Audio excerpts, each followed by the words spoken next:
For 5 minutes of his questioning. Thank you, Chairman, and thank you, Madam Secretary, for doing a wonderful job. And it's been a breath of fresh air. A lot of people like to talk about the border. I represent a large part of the border.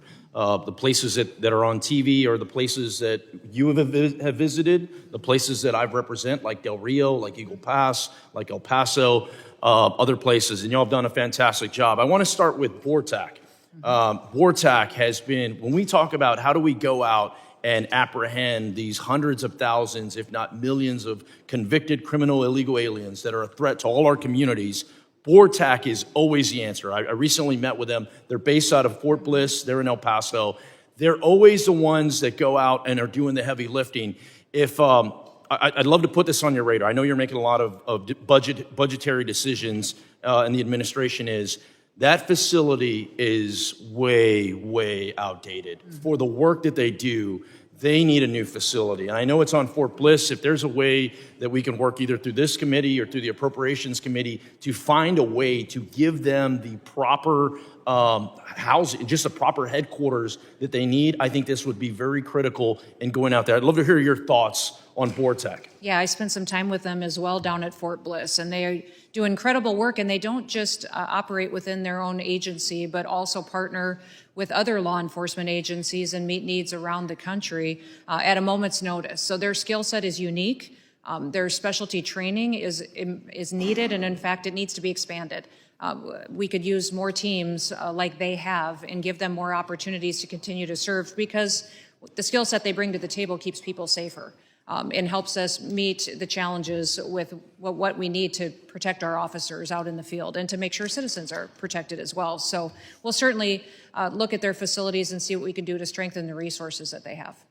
Thank you for that. They're just doing incredible work. Once again, every time there's a problem solved, BORTAC has a role to play. Whether it's on the back, the intelligence piece to it, helping with some of these task forces, or actually going out and apprehending folks. On that note, Uvalde is in my district. We had a couple of years ago, we had one of the worst school shootings in history, certainly in Texas's history, and it was BORTAC that neutralized that shooter. And so I want to talk about school safety a little bit. You've got children, you've got grandchildren, I've got children. That's one thing that I think can bring us all together, is just the safety of our children. And one area that I think goes unlooked is the Secret Service's role. As I've dived into school safety, Secret Service is at the heart of a lot of these solutions. And nobody thinks it in that manner. I'd love to get your thoughts. When it comes to school safety, what role do you think the Secret Service is currently playing, or can it play in helping solve some of these problems? Well, right now, Secret Service is underutilized, and they also are under-resourced. If you look through our reconciliation request and also fiscal year 26 budget request, there's additional dollars that are needed to really give Secret Service the tools, the training, and the resources that they need to meet every single situation that they're involved in right now. Obviously, they have the protectee units and agents that are out there on the ground protecting individuals, and the most powerful in the world, but also they have an investigative side that is a skill set that many other agencies like to tap into and ask them for insight into. So working to protect our kids are our future.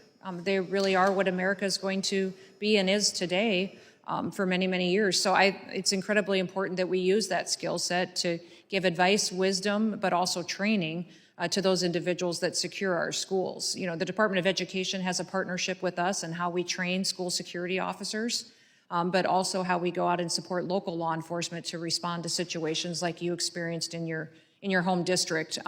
It's a tragedy that we can be better equipped for and prepared for in the future, and making sure that we're taking care of people ahead of time. That's it. And addressing the concerns and the flags that happen before we end up in a situation like you experienced. Yeah, I appreciate that response. And I'm really trying to get ahead of a problem, not wait for the problem to occur and then blame somebody else for why the problem was there. Let's just make sure our kids are safe as we harden schools, as we look for ideas to strengthen family units and do those different things. Once again, the Secret Service constantly continues to come up. So I look forward to working with you on that and other. One thing I would say is, in the last several months, Secret Service recruitment has been up over 200%. Amazing. And under President Trump and the recruitment efforts that we've had for that agency, overwhelmingly people want to be a part of their mission in the future. You know, part of my schools, and I know I have just a little time, so part of my district, you know, the Guardian program where teachers are armed is what works for that community. Other communities, they don't want to have their teachers armed. That, in my eyes, that's for something for them to decide.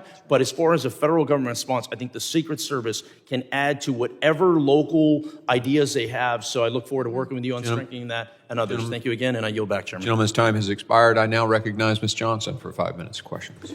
Thank you so much, Mr. Texas Chairman. to Texas. And thank you, Madam Secretary, for appearing before committee today. I want to